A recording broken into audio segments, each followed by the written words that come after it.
Disappointing. It's certainly ending to the game.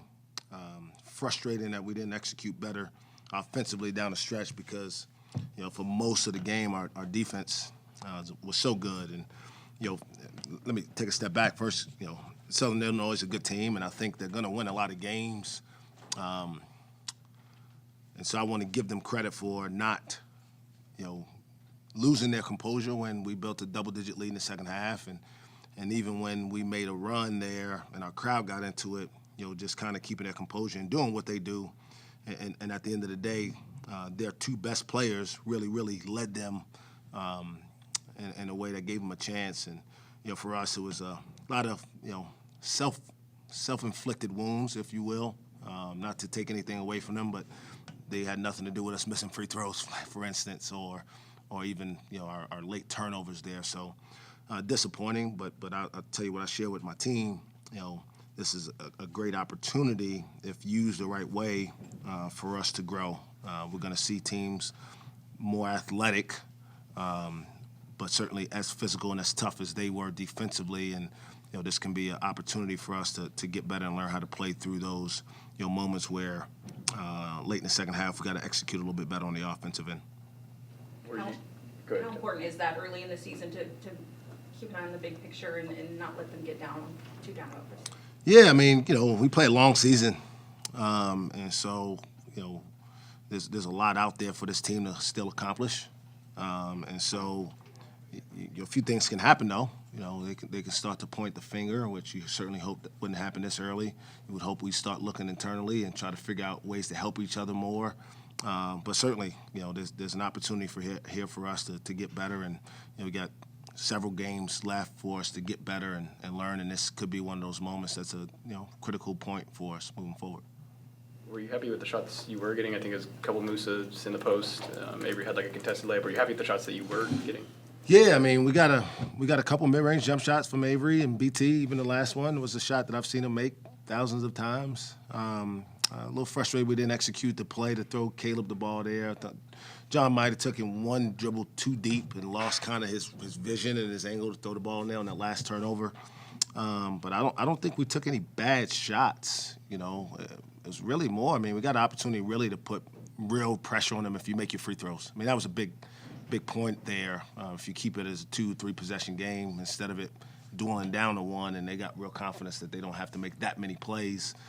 And obviously they executed late and made some big shots, so you got to give them credit on their end. Free throw shooting, something that kind of plagued you guys at times last year. How do you go about fixing it? It's a great question. I don't want to pretend like I'm some free throw shooting expert, but I think we got good guys shooting. It's been an issue for Musa for most of his career. He's getting better there, but we didn't shoot it poorly. Other than we actually Bryce and him were the only ones to miss, so it really wasn't a big team issue. It was just that those were the guys at the line in those critical moments. And the challenge is if Musa's not in the game and he's not rebounding and protecting the rim defensively. Certainly the second time he got fouled, it was on a rebound. Instead of it going to a 3-point game, a 4-point game really.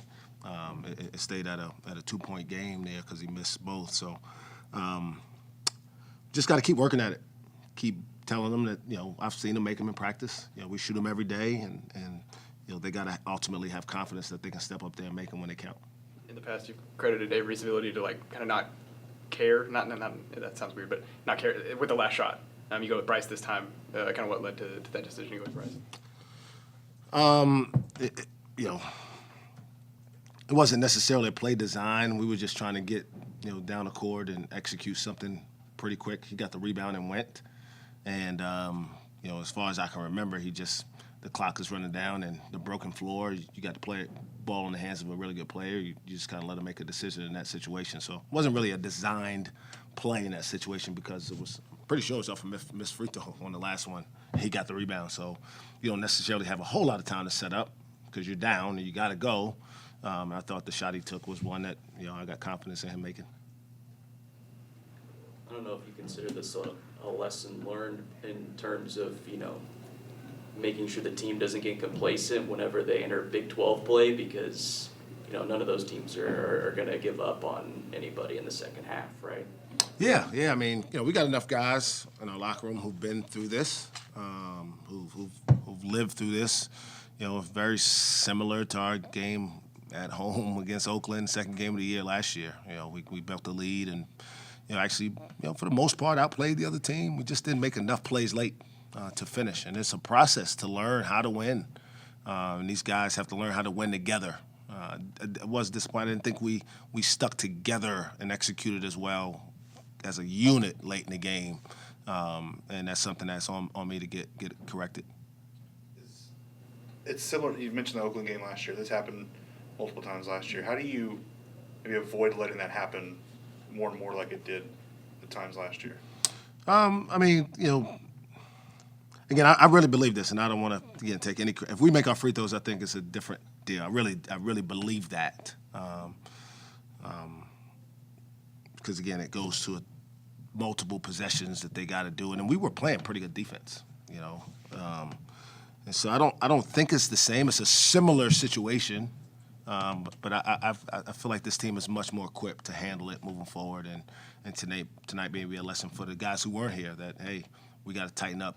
Especially late in the game. And, the thing I feel like we should have been able to extend it from 13 to 15, 16 and really put real pressure. And so, we just got to get better. It seemed like, especially in the first half, communication was a little bit of a problem. There were just missed passes, and it resulted in several turnovers. How did you address that problem? Yeah, we just talked about, at halftime, just, cutting harder and being more ball conscious. Because they're a team that switches a lot, and so they're able to more easily run through passing lanes and cause deflections. They're a physical defensive team, but we got to get used to that. That's the whole Big 12 with bigger athletes across the board, and so we just got to get better. We got to come back to practice tomorrow with a growth mindset and really take it upon ourselves to take responsibility for what happened today. Get better and go get ready to play another really good team, this time on the road. Seemed like all of them could shoot the three. They kind of played five around the perimeter, drove and made somebody help and kick. Is that a tough – it seems simple, but is that tough to defend? Yeah, and, obviously with the way we're playing with the two bigs, they would trying to bring both of them away from the basket. And they wasn't as successful early, but as the game wore on, that's the kind of point of an older team who's been there before. This team went to Colorado and beat them last year. They had some good moments during their season last season, and a lot of those guys returned. So they've been in moments against big teams. They didn't get away from who they are and what they do. They stuck with it, and they made some big plays and big shots down the stretch. So, again, that's where the credit goes to them because it would be easy for them to kind of say, all right, we're on the road. This one's we'll go get the next one. But they had the attitude that they were going to keep playing and believing in what they do, and it worked out for them.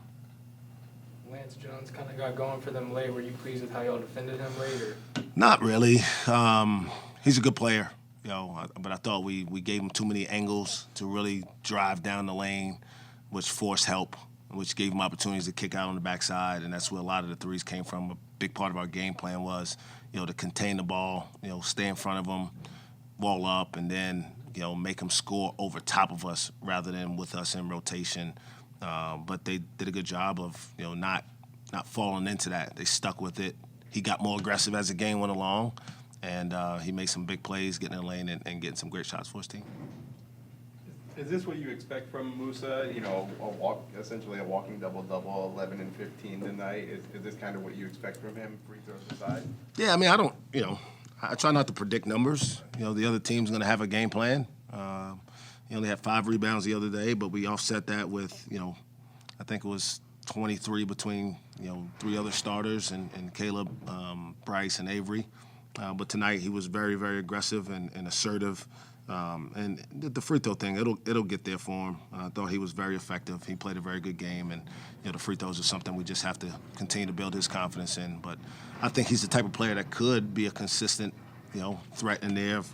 It's not like he took 20 shots. He was pretty efficient and kind of slowed down there in the second half and made some really good plays.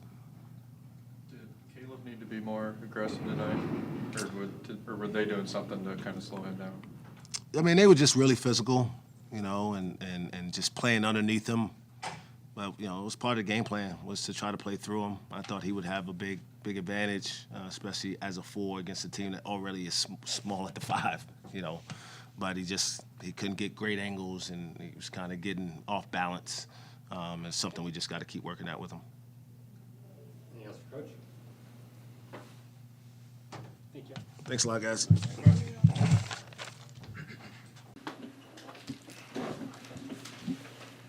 Bryce, can you walk us through that last shot?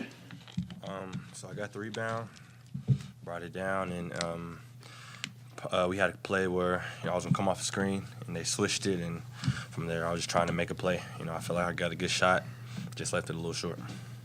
How frustrating is something like today when you guys held on the other day, but then to let this one get away? Yeah, it's frustrating. Any loss is frustrating. That's a good team, but like you said, we had them on the ropes there in the middle of the second half. So, our maturity and our next step would be being able to put those teams away and just rallying together and finishing the game out.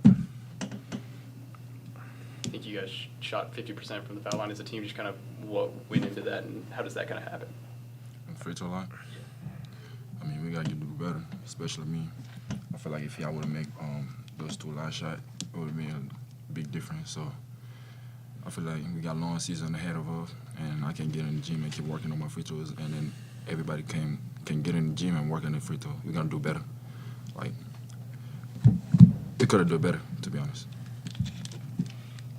With a game like this happening early in the season, are there things that you can take from it to move forward?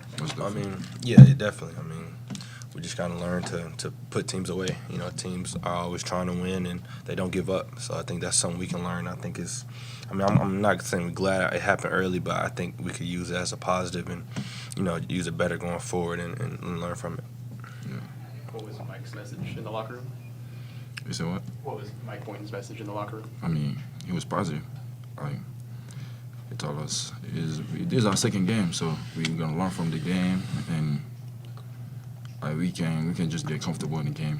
We was up by 10, and a couple minutes left the game, and then we got comfortable. We can do that. We gotta keep going into the end of the game. So I feel like that's gonna be our next step, to not be comfortable until we heard that buzzer beater. How do you guys avoid the up and down nature? Because last year that kind of plagued you guys, the up and down a bunch. How do you avoid letting that become a thing again? I think just making sure we don't get complacent, because sometimes, when you have a good team or a team that's down 10 and, everything's flowing, we're getting a lot of easy baskets and stuff, it's easy to kind of, just kind of relax and, maybe give up a backdoor, give up an extra 3. And, then those things kind of pile up and you look up and you're only up 3 and, then we're back in a dogfight. So I think just understanding just to put teams away and not get complacent with the little things that matter. Seemed like you guys were guarding Lance Jones pretty good through most of the game, and then late he kind of just took over. Yeah, definitely. He's a good player. We did a good job early, but like you said, he was able to get some layups, make a couple 3-pointers, and, you just got to tip your hat and, on to the next one. Any other questions?